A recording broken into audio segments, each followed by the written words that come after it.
Assalamualaikum warahmatullahi wabarakatuh. Bagi mulakan majlis ilmu kita pada malam ini, sama-sama kita buka dengan baca ummul kitab li Nabil Karim wa ala alihi wa ashabil kiramil Fatihah. A'udzu billahi minasyaitonir rajim. Bismillahirrahmanirrahim. Alhamdulillahi rabbil alamin, arrahmanir إياك نعبد وإياك نستعين اهدنا الصراط المستقيم صراط الذين أنعمت عليهم غير المغضوب عليهم ولا الضالين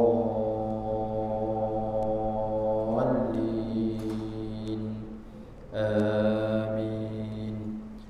بسم الله الرحمن الرحيم. الحمد لله رب العالمين، والصلاة والسلام على أشرف الأنبياء والمرسلين وعلى آله وصحبه أجمعين. اللهم صل وسلم على سيدنا محمد طب القلوب ودوائها وعافية الأبدان وشفائها ونور الأبصار وضيائها وعلى آله وصحبه وبارك وسلم. رضينا بالله ربا وبالإسلام دينا وبمحمد صلى الله عليه وسلم نبيا ورسولا. جزا الله عنا سيدنا محمدا صلى الله عليه وسلم بما هو أهله.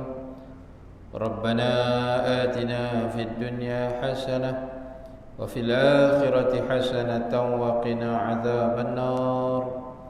وصلى الله على سيدنا محمد وعلى آله وصحبه وسلم والحمد لله رب العالمين. بسم الله الرحمن الرحيم. الحمد لله والصلاة على رسول الله وعلى آله وصحبه ومن والاه. أما بعد. Yang saya hormati Tuan Haji Roslan selaku pengerusi Masjid Rawlatul Jannah Taman Damai Jaya serta ahli tuan kuasanya, yang saya hormati Tuan-Tuan Imam, Tuan Haji Rawi, imam yang lain, pegawai-pegawai masjid, Tuan-Tuan Haji, Puan-Puan Hajjah, Tuan-Tuan, Puan-Puan, hadirin hadirat, muslimin, muslimat yang dirahmati Allah Subhanahu wa taala. Alhamdulillah summa alhamdulillah. Pertamanya kita merafakkan kesyukuran kita kepada Allah Subhanahu wa taala kerana pada malam ini kita dapat bertemu bersua dalam membicarakan kitab khilafiyah, persoalan dan penjelasan yang mana pada malam ini kita membicarakan berkaitan masih lagi kita bicarakan berkaitan tentang bid'ah. Dan persoalan pada malam ini iaitu apakah pandangan ulama berkaitan tentang pembahagian bid'ah, iaitu pandangan Syekh Al-Islam Sultan Ulama Imam Izzuddin bin Abdul Salam terhadap pembahagian bid'ah di muka surat 18 insya-Allah. Qala musannifu rahimahullahu ta'ala wa nafa'a fid dharain. Apakah pandangan Syekh Islam Sultan Ulama Imam Izzuddin bin Abdul Salam terhadap pembagian bid'ah? Beliau merupakan salah seorang ulama yang asalnya daripada Syria, dan Imam Izzuddin bin Abdul Salam digelar sebagai Syekh Islam Sultan Ulama, raja segala ulama. Ini gelaran yang diberikan oleh di kalangan ulama-ulama. Contoh Imam Jalaluddin As-Suyuti, Imam Fakhruddin, Ulama-ulama ini panggil, menggelarkan beliau ini sebagai raja segala ulama. Kerana apa tuan-tuan? Kerana hebatnya dia, berani menegur Raja Mesir ketika itu. Ya, inilah dia. Inilah gelaran yang diberikan kepada Imam Izzuddin bin Abdul Salam. Ya. Jadi apa beliau kata tuan-tuan? Ya. Berkaitan tentang pandangan Syekh Islam Sultan Ulama berkaitan tentang pembahagian bid'ah. Ya, kita tahu bid'ah itu al-amrul ladzi yakunu awwalan, sesuatu perkara yang baru bermula. Itu yang mula-mula kita bicara. Ya, al-amrul ladzi yakunu awwalan, sesuatu perkara yang baru bermula. Jadi kita lihat pandangan-pandangan ulama selain daripada Imam Syafi'i rahimahullahu taala.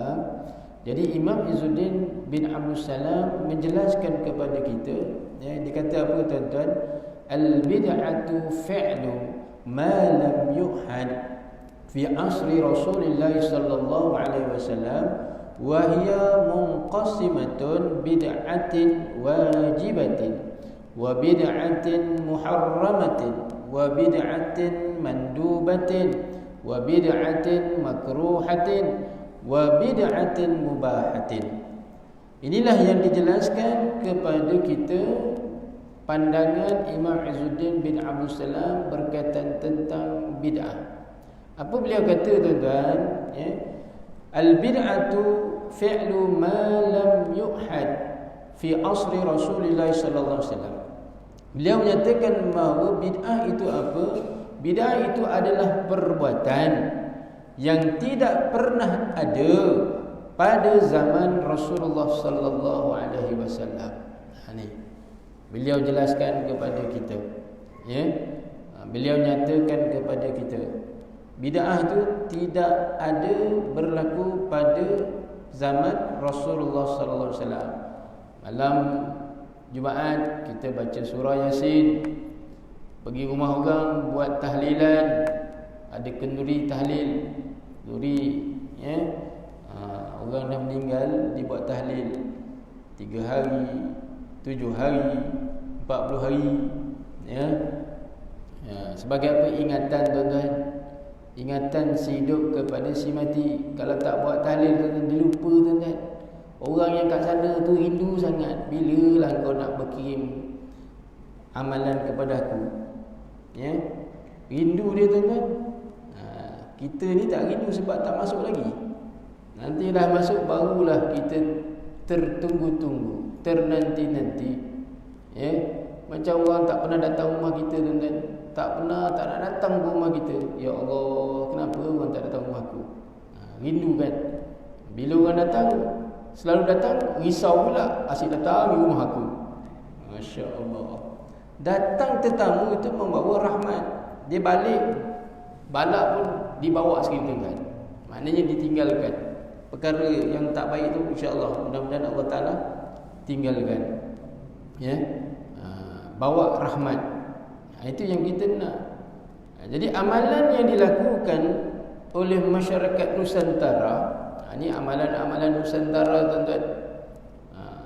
Dah ratusan tahun dah berlaku, dah lama dah. Mutakhir ni tuan-tuan, ni salah, ni Nabi tak buat, ni Nabi tak buat. Termasuklah bulan ni dipanggil bulan Rabiul Awal, bulan kelahiran baginda Rasulullah sallallahu alaihi wasallam. Pun dia kata Nabi tak buat, ya tak kisahlah Nabi tak buat. Tapi masalahnya, adakah menyambut, mengadakan majlis Maulidin Nabi sallallahu alaihi wasallam itu perbuatan yang salah? Itu dia.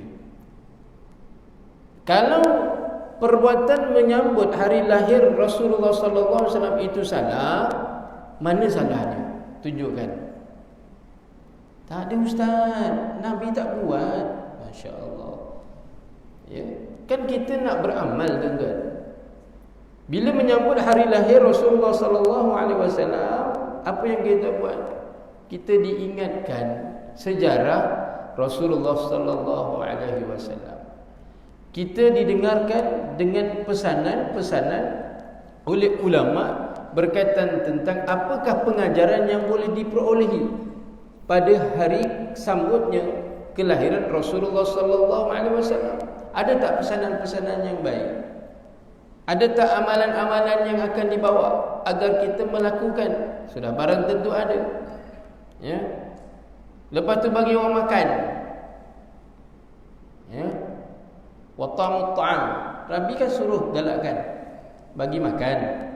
Alhamdulillah lah, tahniah pada masjid ni hari Jumaat, keluar-keluar ada makan tuan-tuan. Alhamdulillah. Cuba keluar-keluar tak ada makan, rindu tak? Allah, tiap-tiap minggu ada, hari ni tak ada pula. Kenapa orang tu berajuk ke dengan pengurusi? Minta maaf. Tuan-tuan yang dirahmati Allah, tak ada salahnya tuan-tuan. Indahnya amalan tersebut mengingatkan kepada kita hari lahir Rasulullah sallallahu alaihi wasallam. Sepatutnya tuan-tuan, hari lahir Nabi sallallahu alaihi wasallam perlu disambut tiap-tiap hari. Ustaz, nak sambut tiap-tiap hari, ini pun nak sambut tu pening kepala, cari duit ustaz. Bukan masalahnya nak sambut tu dengan sesuatu sambutan yang perlu kepada perbelanjaan yang besar. Tidak, selawat salah satu tuan-tuan. Suatu benda yang baik buat, tak ada masalah. Ya. Tuan-tuan yang dirahmati Allah, apa yang dikatakan tadi tuan-tuan oleh Imam Izzuddin bin Abdul Salam, dia kata apa? Bid'ah itu adalah perbuatan yang tidak pernah ada pada zaman Rasulullah sallallahu alaihi wasallam. Wa hiya munqasimatun ila, dan dia terbagi kepada apa? Pertama dia kata apa tuan? Bid'atin wajibatin, bid'ah yang wajib. Bid'ah yang wajib. Apa bid'ah wajib tuan-tuan? Belajar ilmu nahwu. Nanti insya-Allah kita sikit demi sikit tuan-tuan. Ya, ini yang dikatakan oleh Imam Izzuddin bin Abdul Salam. Yang kedua dia kata apa? Bid'atin muharramatin, bid'ah yang haram. Ya. Ketiga dia kata apa? Bid'atin mandubatin, bid'ah yang sunat. Yang keempat dia kata apa? Bid'atin makruhatin, bid'ah yang makruh. Dan yang kelima bid'atin mubahatin, bid'ah yang harus. Jadi bersumberkan kepada 5 hukum ni tuan-tuan. Tengok jelas kepada kita. Bid'ah tu bersumber kepada 5 hukum: wajib, haram, sunat, makruh, harus. Kita ambil contoh tadi tuan-tuan, sambutan Maulidin Nabi sallallahu alaihi wasallam. Antara 5 hukum ni di mana kita nak letak? Wajib? Tak. Adakah haram menyambut hari lahir Rasulullah sallallahu alaihi wasallam? Siapa kat sini kata haram ustaz? Datangkan hadis, datangkan dalil, datangkan hujah mengatakan sambut Maulidin Nabi hukumnya haram. Ini tuan-tuan nak berhujah dengan orang yang tak suka sambut hari lahir baginda sallallahu alaihi wasallam tu. Hari lahir dia disambut pula tuan-tuan. Bid'ah juga tu. Hari lahir dia disambut tak? Sambut lagi dahsyat tuan-tuan. Dia letak lilin lagi. Itu lagi bid'ah muharramah. Ditiup. Okey, tiup. Habis lilin yang ke-40 tuan-tuan. Qalu innalillahi wa inna ilaihi rajiun. Allahu akbar. Tengok tuan-tuan. Ya. Di sini menunjukkan, nak gambarkan kepada kita, ya, adakah sambutan Maulid Nabi sallallahu alaihi wasallam itu adalah bid'ah yang dihukumkan haram. Tengok sunat, hukum sunat buat. Ya. Makan, ya. Kita bukan nak sambut sangat hari lahir Nabi tuan-tuan. Yang kita sambut itu makan ya tuan-tuan. Musyarat mesti bincang makan dulu. Betul tak Cik Syam? Tahun ni kita makan nasi Arab. Ya. Contoh cik mandi ke, nasi tak mandi ke tuan-tuan. Masya-Allah, macam-macam kita punya permintaan tuan-tuan. 2 tahun lepas nasi ambeng tu ustaz. Sebab ialah teringin pak. Masya-Allah, macam-macam tuan-tuan. Hujan gerimis lah, hujan kering lah, macam-macam tuan-tuan. Memang disambut begitu. Last kali fikir siapa penceramah ustaz? Siapa nak dipanggil penceramah? Itu last tuan-tuan. Yang penting makan dulu, dia kata. Masya Allah. Tapi kat masjid ni mungkin cari penceramah dulu kot. Mungkin penceramah sangka baik ya tuan. Tapi macam gitulah agaknya. Agaknya lah.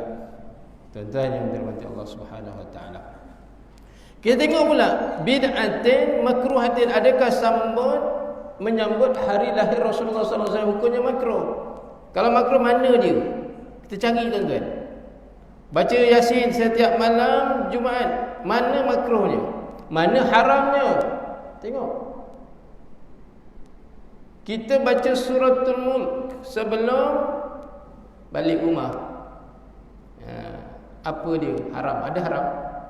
Tak ada tuan-tuan. Bawa buat. Nanti masa dah mati baru menyesal tuan-tuan. Allah, baru menyesal. Pihak masjid anjurkan, benda baik, baca suratul Mulk setiap malam. Kalau sampai rumah belum tentu baca tuan-tuan, belum tentu baca. Baru buka, auzubillahi minasyaitanirrajim, bunyi panggilan telefon, kek. Halo, sembang lah tuan-tuan. Babe, lama tak dengar suara, rindu. Yang tu, selamat tinggal. Lepas tu dah bercakap sangat pula, ngantuklah tidur tuan-tuan. Allahu Akbar. Mengajak kepada apa? Beramal. Jangan dipersoalkan amalan itu. Kalau Nabi tak buat, jangan dipersoalkan. Kita lihat, adakah perbuatan tersebut, amalan tersebut menyalahi syariat? Itu yang kita cari. Kalau ia menyalahi syariat, ia perlu kita tinggalkan. Ini ajak kepada beramal tu. Zikir secara beramai-ramai, selawat serama beramai-ramai. Nak selawat seorang-seorang, minta maaf. Nak selawat seorang-seorang, minta maaf tuan-tuan. Tapi selawat itu, Masya Allah, buat dah tuan-tuan. Tuan-tuan nak apa, insya-Allah Allah tak bagi tuan-tuan. Saya dapat tuan-tuan, tapi nak tunggu 2 tahun tuan-tuan baru dapat. Masya-Allah. Apa dia? Iaitu Allah Taala perkenankan permintaan saya nak dipertemukan oleh Allah Taala khazanah peninggalan Rasulullah sallallahu alaihi wasallam. Tengok tuan-tuan. Sebab apa?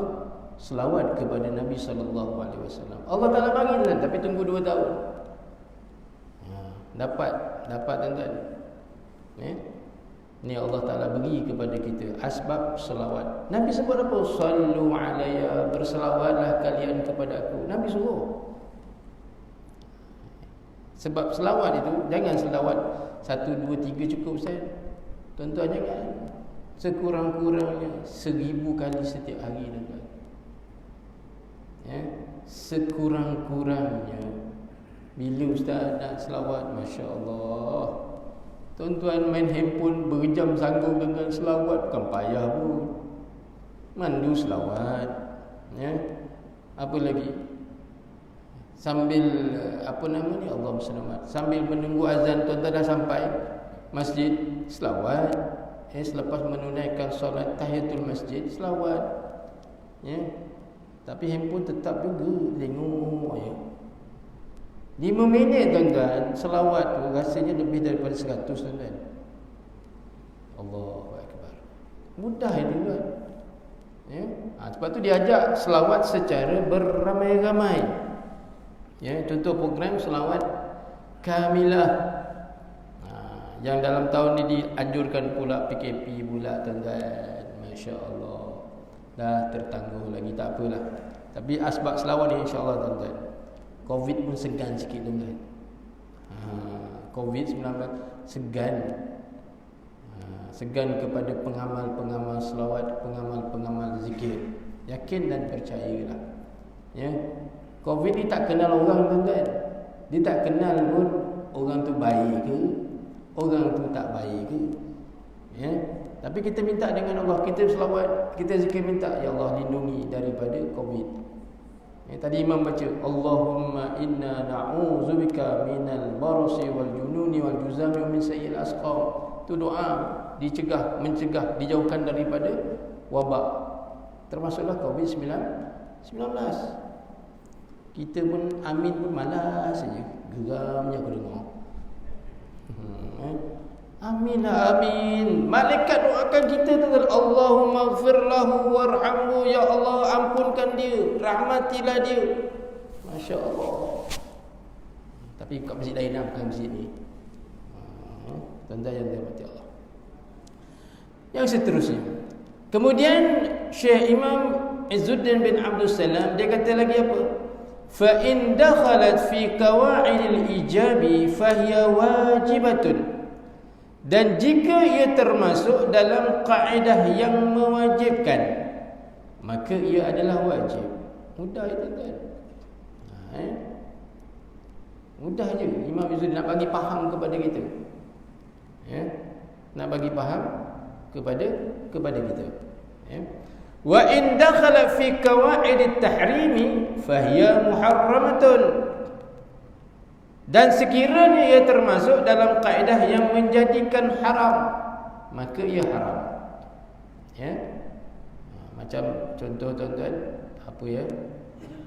Memakai sutera bagi orang lelaki. Orang lelaki tak boleh pakai sutera, minta maaf tuan-tuan. Hukumnya haram memakai sutera. Memang sedap tuan-tuan, Masya Allah, lembutnya kain tu. Sejuk tuan-tuan. Jangan dipakai. Tak apalah, kat dunia tak dapat pakai pun tak apa. Tapi kalau sutera tiruan lain tuan-tuan. Dia macam sutera tapi tiruan. Itu lain. Memang lembut tapi bukan sutera yang daripada ulat sutera tu, bukan. Tolong tuan-tuan. Ada samping yang harganya puluh ribu tuan-tuan. Ada saya jumpa ustaz juga yang pakai. Masya Allah. Bila nak sembahyang tuan-tuan, buka pula. Babe, nak buka. Ini sutera babe. Takut pula kau sembahyang. Saya kata kau ni menghalalkan cara pula. Tengok tuan-tuan. Ni kadang-kadang ada di kalangan ilmuwan agama yang meringan-ringankan hukum. Ni hati-hati tuan-tuan.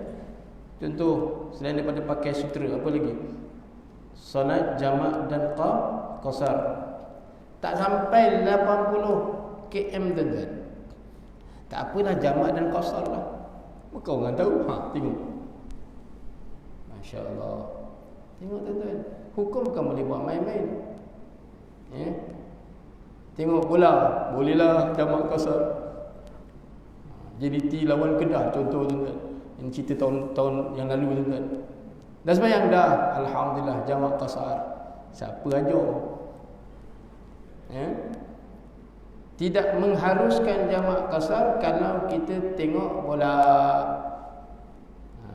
Kalau ziarah bapa saudara kahwin lagi, tak apa. Itu lain tuan-tuan. Yang isteri yang meninggal, dia kahwin lagi. Tuan-tuan ni. Allahu Akbar. Ini tuan-tuan. Mengharuskan, tengok. Hukum yang mengharuskan untuk solat jamak dan qasar. Tapi ada juga orang yang tak ambil peluang rusah itu. Rusah solat jamak dan qasar ketika musafir. Tetap juga dia buat 4 rakaat solat zuhur. Lepas tu masuk asar, dibuat lagi 4 rakaat. Dia tidak mengambil rusah hukum yang Allah Ta'ala beri tuan-tuan. Sombongnya makhluk tu. Jangan. Ada juga yang meringan-ringankan pun ada juga. Hanya kita jangan ikut yang meringan-ringankan. Wa in dakhala fi qawaidil mandubi fahiya mandubatun. Dan sekiranya ia termasuk dalam kaedah yang menjadikan sunat, maka ia hukumnya adalah sunat. Bagi orang makan. Contoh tuan-tuan, bagi orang makan, masya-Allah. Ini pernah berlaku tuan-tuan zaman Rasulullah sallallahu alaihi wasallam. Sayyidina Abu Hurairah radhiyallahu anhu, salah seorang sahabat Nabi sallallahu alaihi wasallam ini, dia tak ada kerja tuan-tuan. Dia duduk banyak berada di Masjid An-Nabawi sama-sama dengan Nabi sallallahu alaihi wasallam. Satu hari tuan-tuan lapar, tak makan. Tak makan. Kita masya-Allah satu hari lebih daripada 5 kali makan agaknya lah. Maknanya paling tidak satu hari pasti makan. Tapi saya pernah jumpa tuan-tuan, zaman belajar, ada kawan sama belajar tuan-tuan. Kesian tuan-tuan. Ni guru kami punya kawan. ya, di Indonesia, ya, dia makan apa tuan? Pisang. Pisang tu dibagi dua tuan. Beli goreng pisang, dia bagi dua. Waktu siang separuh, waktu malam separuh. Tuan-tuan mana cukup sebiji buah pisang? Masya Allah. Tengok saking susahnya belajar tuan-tuan, ya. Tuan-tuan yang dirahmati Allah. Bab makan tadi tuan-tuan, ya. Kita jamu orang makan. Bagus tak? Bagus. Berkaitan tentang kisah Abu Hurairah radhiyallahu anhu. Dia keluar daripada masjid tuan-tuan, dia kebetulan jumpa Sayyidina Umar Al-Khattab radhiyallahu anhu. Dia beri salam, Assalamualaikum. Ya, Sayyidina Umar jawab Waalaikumsalam. Tapi Sayyidina Umar radhiyallahu anhu tak faham. Tak faham apa yang berlaku kepada Sayyidina Abu Hurairah radhiyallahu anhu. Ketika itu sangat lapar tuan-tuan. Tak tahu, tinggal. Tak lama kemudian Sayyidina Abu Bakar pula melintas. Beri salam, Assalamualaikum warahmatullahi. Sayyidina Abu Bakar radhiyallahu anhu jawab, Waalaikumsalam warahmatullahi. Ya. Pun tak faham juga. Kawan ni lapar tu kan. Kita kalau lapar begitu, aku lapar sangatlah. Boleh belanja tak makan? Ya. Tapi Abu Hurairah tidak begitu tuan-tuan. Ya. Setelah itu tiba-tiba Rasulullah datang. Beri salam kepada Nabi sallallahu alaihi wasallam. Abu Hurairah beri salam. Nabi jawab salam. Ya. Lalu Nabi faham tu tak? Ini Nabi. Tu anugerah Allah Taala kepada kekasihnya. Dia tahu Abu Hurairah tu lapar tuan-tuan. Wahai Abu Hurairah, jom ikut aku. Pergi mana tuan-tuan? Pergi ke rumah baginda sallallahu alaihi wasallam. Sampai di rumah Rasulullah sallallahu alaihi wasallam, ya. Lalu baginda sallallahu alaihi wasallam tanya kepada Aisyah radhiyallahu anha, "Wahai Aisyah, hari ni ada apa makanan?" Aisyah kata, "Ya Rasulullah, ada semangkuk susu." Ya, susu tuan-tuan. Ada. Mana itu? Apa Nabi buat tuan-tuan? Nabi perintahkan kepada Abu Hurairah, "Wahai Abu Hurairah, kamu pergi ke masjid, bawa susu ni, beri kepada sahabat-sahabat yang miskin tu dekat masjid, bagi minum." Dalam hati Abu Hurairah kata, "Aku dah lapar, semangkuk ni nak bagi ke orang lain pula." Masya Allah tuan-tuan. Perasaan tertanya-tanya tu, tetap buat Abu Hurairah. Kau bagi minum kepada sahabat-sahabat tu, lebih kurang ada riwayat mengatakan lebih daripada 200 orang tuan-tuan.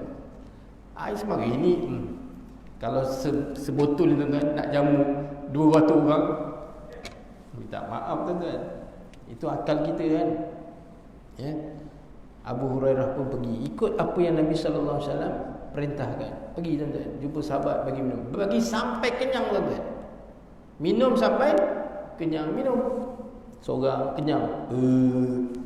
Kan begitu kalau kenyang kan. Seorang lagi bagi minum. Sampai habis sahabat-sahabat yang berada di masjid tu, orang yang susah, ya. Giliran pula Abu Hurairah minum. Nabi kata, "Kau minum sampai kenyang." Susu tadi tak habis tuan-tuan. Masya Allah. Tengok. Abu Hurairah minum sampai kenyang. Nabi kata, "Habiskan." Kenyang ya Rasulullah. Masih ada lagi tuan-tuan berbaki. Masya Allah. Ini mujizat Rasulullah sallallahu alaihi wasallam. Lalu Nabi diberikan oleh Abu Hurairah susu baki tadi tuan-tuan. Nabi minum tuan-tuan. Bekas sahabat-sahabat Nabi. Agak-agak Imam Nawawi nak minum bekas Haji Roslan punya minuman. Bukan Haji Roslan je. Cik Isyam minum, semua ni minum. Aku yang paling last, minta maaf kalau aku dulu minum nak juga. Insya-Allah tuan-tuan. Nabi minum bekas, kebetulan tuan-tuan, bekas mangkuk tu di mana bibir Abu Hurairah, di situ diminum oleh Rasulullah sallallahu alaihi wasallam. Masya-Allah. Tak ada geli tuan-tuan. Jangankan sahabat ni, isteri tuan-tuan ni. Contoh. Malam ni kan, minta kat ibu-ibu buat air kopi. Suaminya contoh Haji Roslan, isterinya tahu Haji Roslan suka minum air kopi. Mam, minum air kopi. Tapi sebelum tu saya minum. Agak-agak dia nak minum tak? Cawan isteri yang diminum tu. Minum sebab sayang. Kalau tak minum berat. Lepas ni bang, pergi dapur, tengok ada gula, ada kopi, buat sendiri. Minum juga, tapi dia cari mana? Tempat yang tak kena pula tu ada gincu tu kan. Minta maaf lah. Dia tengok ada gincu, pusing. Dia punya gelinya tu kan, Masya Allah, pelik betul. Tapi bukan Haji Roslan lah, orang lain. Tapi nama macam-macam. Macam Haji Roslan juga namanya. Allahu Akbar. Tuan-tuan yang dirahmati Allah. Yang seterusnya apa yang dikatakan oleh Imam Izzuddin bin Abdul Salam. Wa in dakhala fi qawaidil makruhi fa hiya makruhatun. Dan sekiranya ia termasuk dalam kaedah yang menjadikan makruh. Tengok hebat. Orang yang hebat di sisi Allah Subhanahu wa taala di kalangan ulama-ulama namanya Imam Izzuddin bin Abdul Salam. Allah Taala bagi fikrah, bagi akalnya itu. Hebat.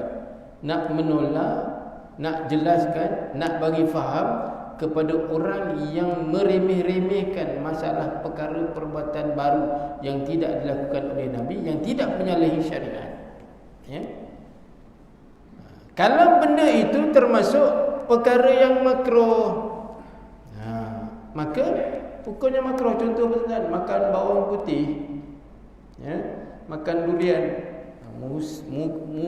Mujur, bukan musim durian tuan-tuan. Kalau musim durian, Masya Allah, sedawa satu masjid, imam tak makan durian, kurang asam betul. Dah lah, aku tak suka makan durian. Sedawa bukan main, satu masjid tuan-tuan, kena ikan pula tu, nak termuntah. Makruh. Bawang putih makan, sedap tuan-tuan bawang putih kalau dimakan. Yang mentah-mentah tu orang Arab biasa tuan-tuan, sebuku bawang putih tuan-tuan dimakan tu macam koci tuan-tuan. Cabut daripada tanah tu. Gitu je tuan-tuan. Kopek dia, tak apa, kupas. Marah orang Kelantan. Dia kupas tuan-tuan, masuk. Biasa, tapi badannya Masya Allah, baunya ceprut tuan-tuan. Ceprut. Memang tak berapa nak berkenal tuan-tuan. Tu dia makruh. Ya. Tapi faktor kesihatan bagus tak? Bagus. Dah makan tu pandai-pandailah. Mandi pakai minyak wangi, pakai semprot. Bagi wangi lah. Barulah kawan sebelah tu mujurlah kita semain ni, penjarakan fizikal tuan-tuan.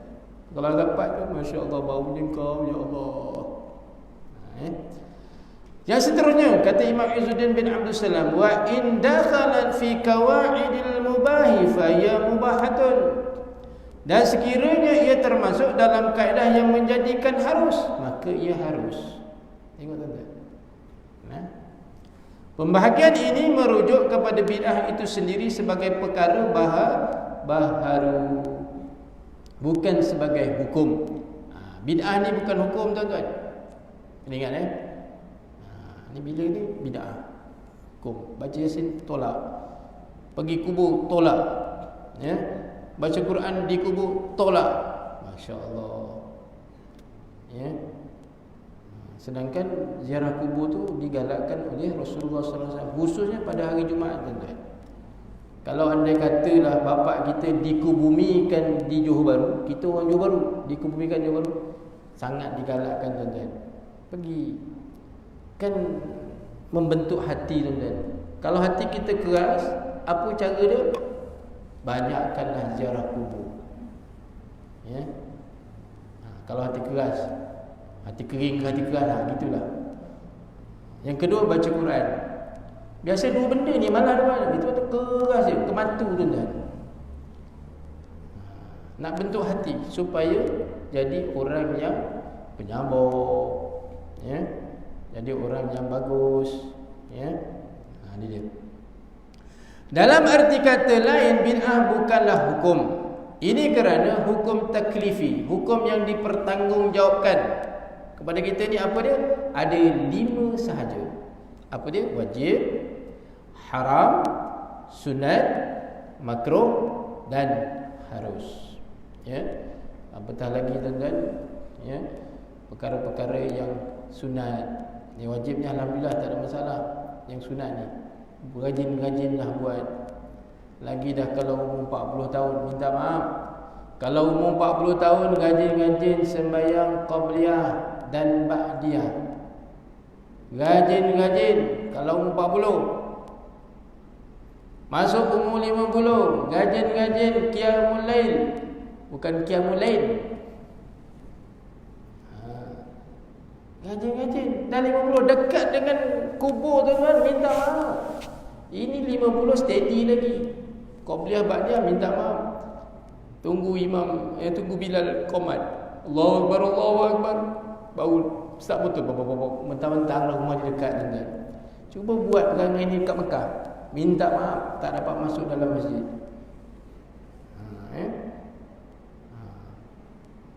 Tuan-tuan yang dirahmati Allah. Ini dia. Sebab itulah setiap perkara baru hendaklah ditimbang di atas neraca hukum yang 5 ini. Jadi tuan-tuan, mudah ya tuan-tuan. Kalau ada orang datang jumpa kita contohlah, kita ziarah kubur, kita baca Yasin. Dia pun datang, ni bid'ah ni, bid'ah ni. Mudah ya. Tuan, hukum ada 5. Wajib, haram, sunat, makruh, harus. Hukum yang 5 ni, di mana tuan mengatakan dia itu tak boleh? Bingung kejap dia tuan. Mudah tuan konsep. Tak payah gaduh-gaduh lah. Tak payah gaduh-gaduh. Bid'ah, ya saya tahu. Ini hukum yang 5 ni, mana dia?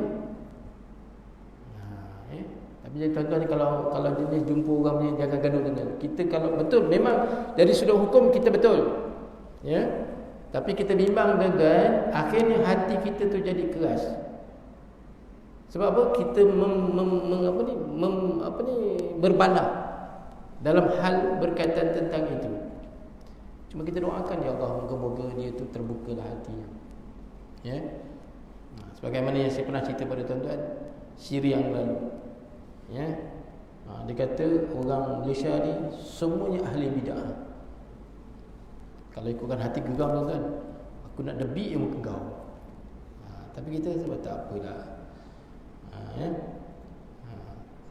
Saya kena tu tak, sebab saya kena tu. Ni tuan pakai baju ni bid'ah ni tuan. Pakai baju kemeja tak boleh, pakai seluar slack tak boleh. Pakai baju macam Haji Narawi tu. Pakai jubah, pakai serban.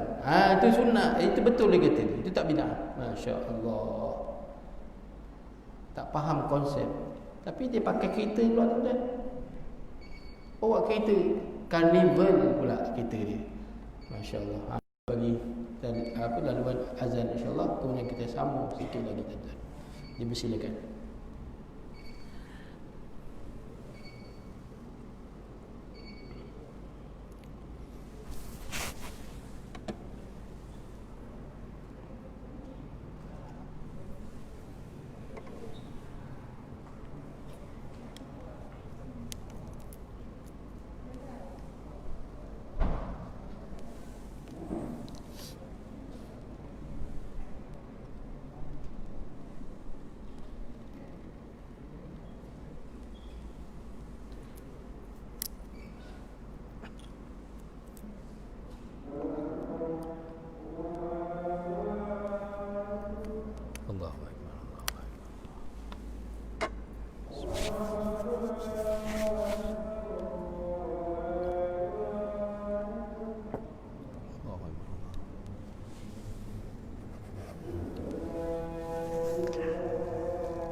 La haula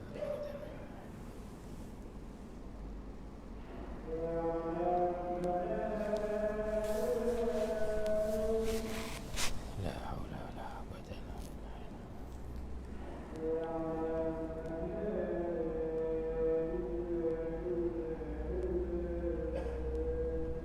La haula wala quwwata illa billah.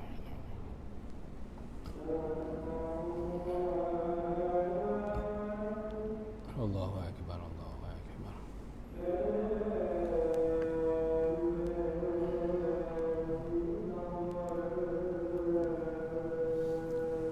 La ilaha illallah Muhammadur Rasulullah sallallahu alaihi wasallam. Allahumma rabb hadhihi at-tamamah wa sallallahu Muhammad wasilah fadilah wa hasbuka innaka la tukhlifu al-mi'ad.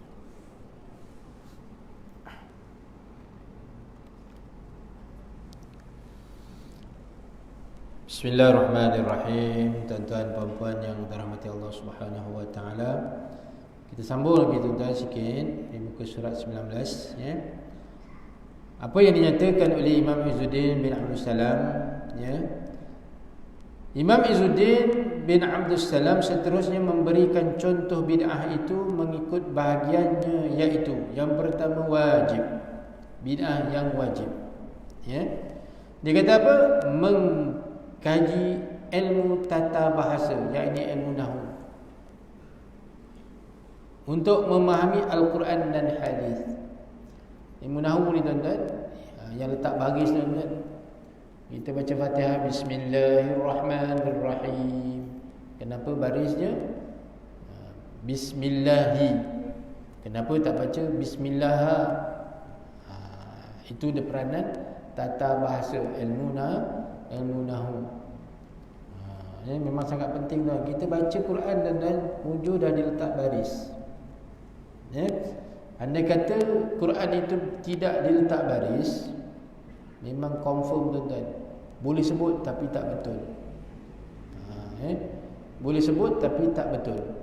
Tak percaya tuan-tuan, bukalah Quran yang tidak diletak baris. Ya. Walaupun kita baca selalu tuan-tuan, tak ada baris, macam mana nak bunyi ni? Ya. Itu hukumnya wajib. Bid'ah yang dikatakan wajib. Hadis ya, dan ilmu-ilmu yang lain ya. Kedua, bid'ah yang dihukumkan sebagai haram. Contoh di sini yang dinyatakan oleh Imam Izzuddin apa dia? Mengikut fahaman Qadariyah. Ini kita belajar risalah tauhid sekolah agama.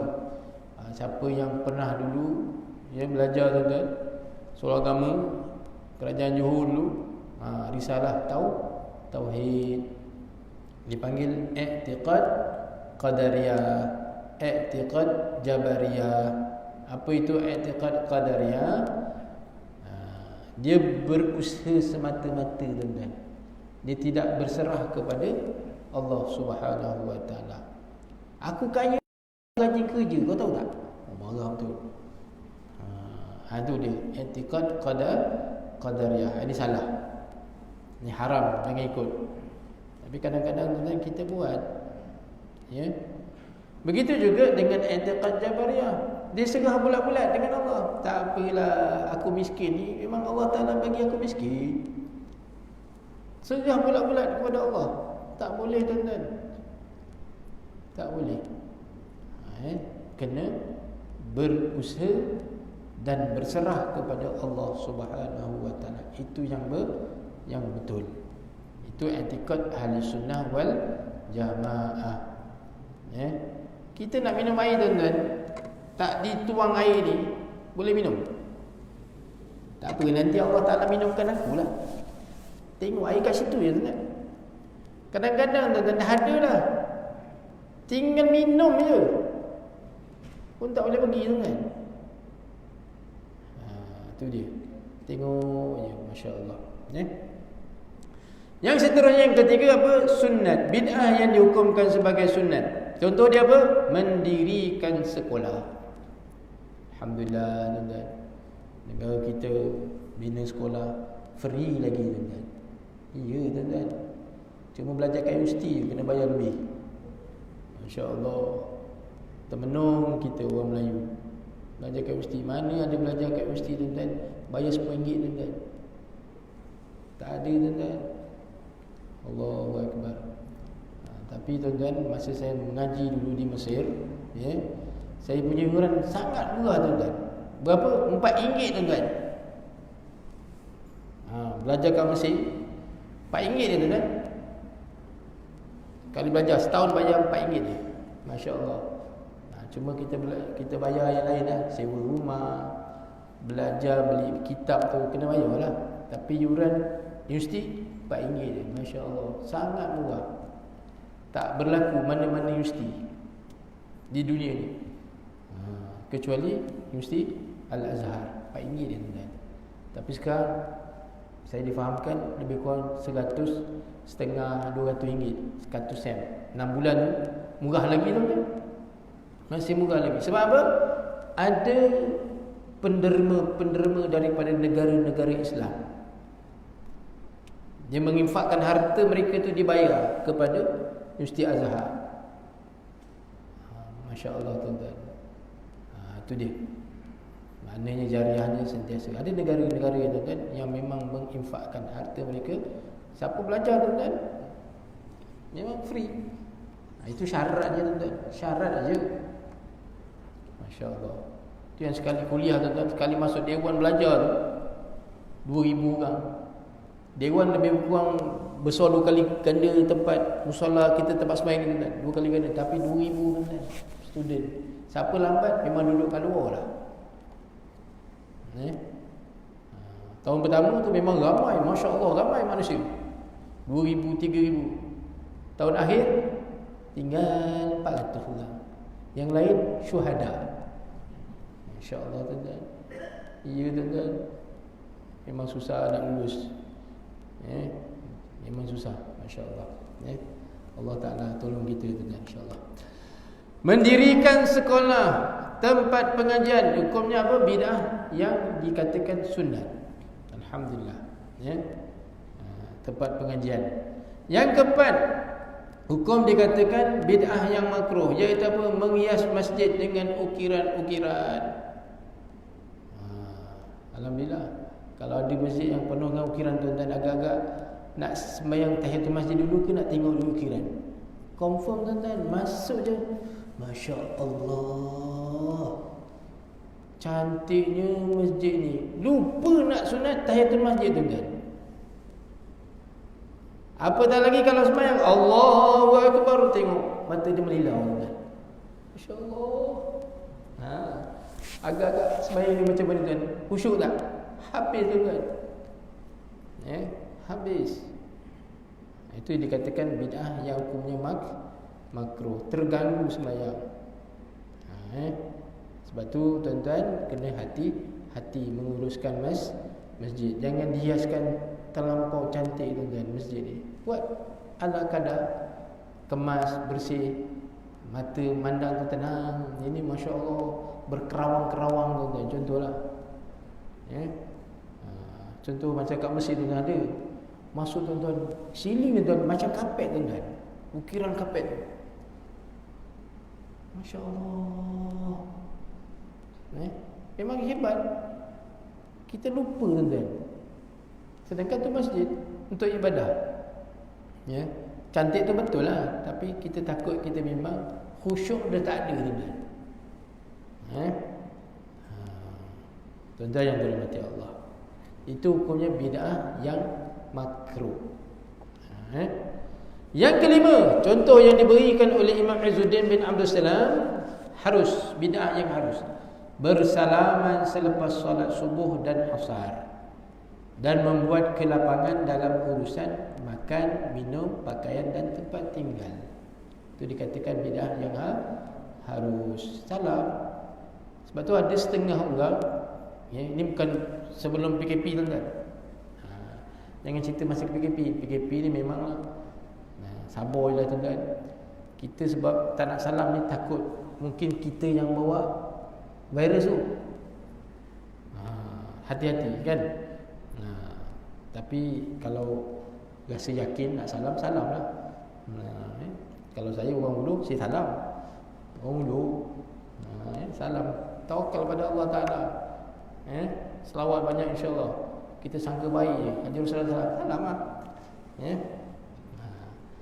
Ada segelintir dia, kalau kita ulur tangan ni bid'ah ni. Masya Allah. Walaupun harus, bid'ah yang harus kan mengeratkan dengan hubungan persaudaraan.